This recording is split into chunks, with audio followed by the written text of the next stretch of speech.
O mundo vinha transcorrendo naturalmente, como sempre. As coisas iam fluindo dentro da naturalidade do mundo. Aí veio uma grande escuridão. A pandemia do coronavírus. E dois fatos são marcantes dentro disso. Dois marcos são fundamentais dentro disso. A primeira coisa que teve foi a aproximação da morte. A aproximação da morte fez com que a gente começasse a refletir. Muitas pessoas começaram a partir.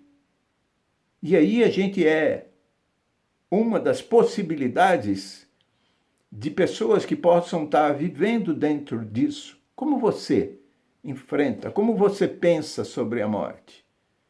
Cada pessoa tem um jeito de uma vivência, uma compreensão da morte. Eu tenho um casal de clientes meus que são gente muito querida, e eles vieram em consulta e eles estavam conversando que tinham comprado uma chácara, que a chácara era muito bonita, e ele descrevia: olha, eu tenho um espaço gourmet para mim, eu tenho lá um forninho de pizza, onde eu faço umas pizzas para nossa família, eu tenho lá uma churrasqueira, meu genro gosta de preparar uns churrascos gostosos, eu tenho uma piscina gostosa, uma quadra que a gente faz gramadinha, que a gente faz um futebol, joga um vôlei. E ela falou assim: e tem uma coisa muito importante, Cid. A menos de 10 minutos a gente tem um ótimo centro hospitalar, porque se a gente tiver algum mal-estar, a gente corre para lá. E eu fiquei pensando, falei, nossa, mas tanta coisa. E olha como é a visão dela. E ela é uma pessoa que realmente tem um temor de morte. Eu tenho muitas pessoas que eu conheço que têm temor de morte. São pessoas que vivem fazendo exames e que ficam constantemente fazendo exame. É legal fazer exame, é legal fazer seu controle. Eu mesmo recomendo você fazer 1 ou 2 consultas para você estar em contato com o seu médico, falar com ele, explicar. Por ano vai, faz 1 ou 2 consultas, isso é muito bom. Um outro exame periódico, mas as pessoas às vezes fazem, abrem, vê o resultado e vem aquele pânico, porque eu achei que houve uma alteração e às vezes a pessoa faz uma interpretação que isso, a maioria das vezes, está dentro da normalidade sem nenhuma consequência para a saúde dela.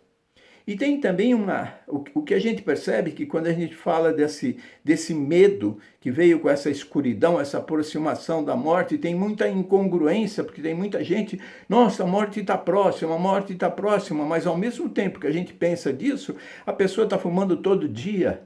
Então, se você está fumando todo dia, você tem medo da morte, quer dizer, se você tem um pouquinho, é para refletir, você também está exagerando na bebida, você está exagerando com as drogas, você está comendo muita comida. Às vezes você não está nesses exageros, mas você tem muito ressentimento, muita raiva, muito ódio. E isso tudo, você tem as pessoas, os seus diversos inimigos. E isso daqui faz com que você crie um fel dentro de você que mantenha ressentimentos, e isso é extremamente letal, isso também te caminha para a morte. Você está fugindo do perdão, de um trabalho de compreender.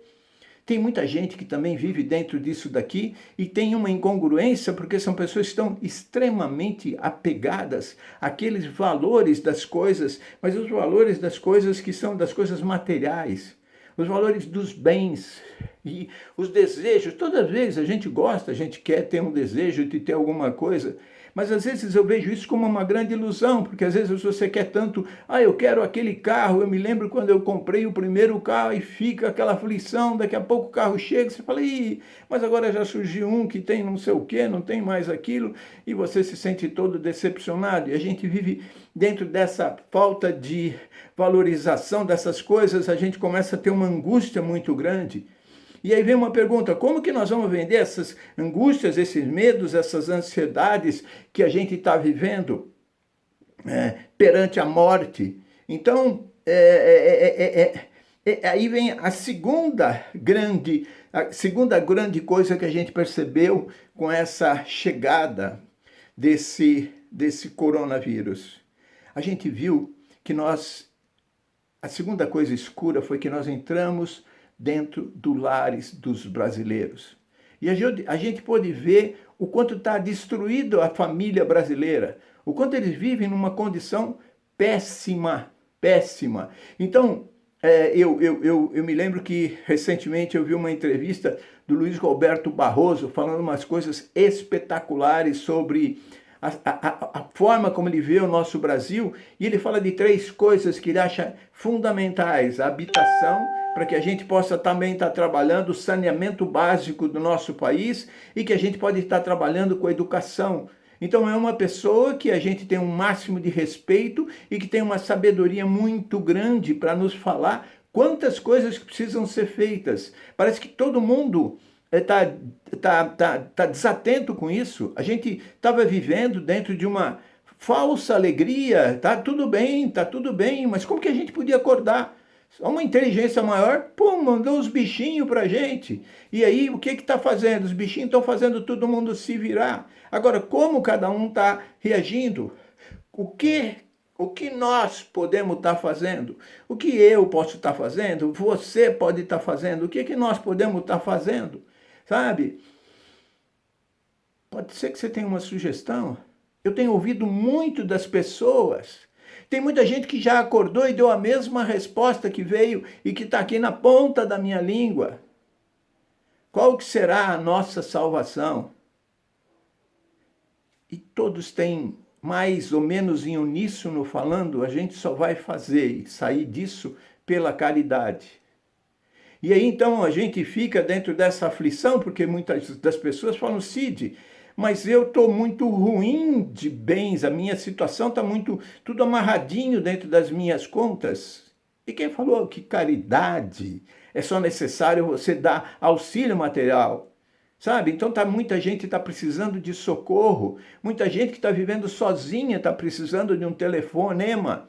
E tem muita gente que há muito tempo estava vivendo sozinha. Antes da nossa pandemia estava vivendo sozinha. E a gente está esquecendo dessas pessoas. Tem pessoas que estão doentes, a gente esquece de telefonar. Todas essas lembranças que vêm à nossa mente, a gente vê que a gente pode estar fazendo pequenas ações. E essas pequenas ações são muito importantes. A gente pode estar pedindo socorro para alguém que tem uma condição e que você vai ser o portador de fazer esse transporte, essa ajuda. Tem muitas pessoas que ainda faltam acordar para essa solução do que a gente pode estar fazendo, que é estar tendo essa solidariedade entre nós seres humanos, essa fraternidade entre nós seres humanos, esse amor indistinto entre nós seres humanos, com respeito. Respeito, está faltando muito respeito dentro desse nosso planeta Terra, pela compreensão de que cada um veio de um jeito, de um saber. Por isso que a gente trouxe todo esse tema para estar trazendo aqui dentro dessa playlist fantástica que fala sobre a espiritualidade, fala como é muito importante. A gente está vivendo dentro da matéria, mas é bom que foi e trouxe isso para a gente também estar acordando para o espírito. A matéria é muito bom, é muito importante, e o espírito também, a gente pode combinar os dois. Está muita escuridão ainda? Eu sei que está muita escuridão. Você tem razão quando fala que está muita escuridão. E tem muito mais escuridão que a gente ainda não tinha enxergado.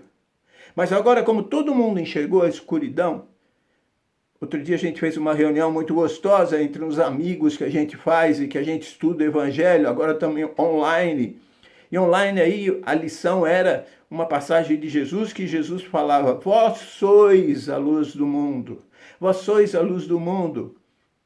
E quando falou isso daqui, eu falei: puxa vida, numa escuridão, se você chega numa escuridão, você acende um fósforo, você já ilumina uma boa parte, é uma coisa muito gostosa. E uma amiga chegou e comentou e falou assim: gente, vocês já observaram como é que Jesus é? Ele chega e fala para nós, ele não está dizendo para nós alguma coisa, está afirmando para você. Você é a luz do mundo. Se você é a luz do mundo, você tem o poder de estar acendendo a sua lanterninha do seu celular. Você fazer uma fogueira para iluminar mais as coisas. Você vai usar a sua criatividade, o seu esforço para você estar chegando. Porque há muito tempo o mundo estava escuro. Agora que a gente está vendo que o mundo está escuro, o nosso Brasil está escuro.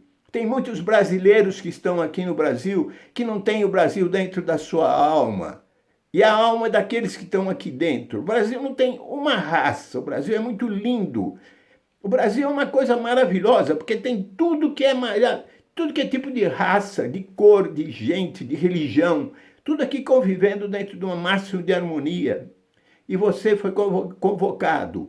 Ele falou lá em cima, o cara falou, você é a luz do mundo, eu sou a luz do mundo, nós podemos estar agindo, tomara que a gente haja.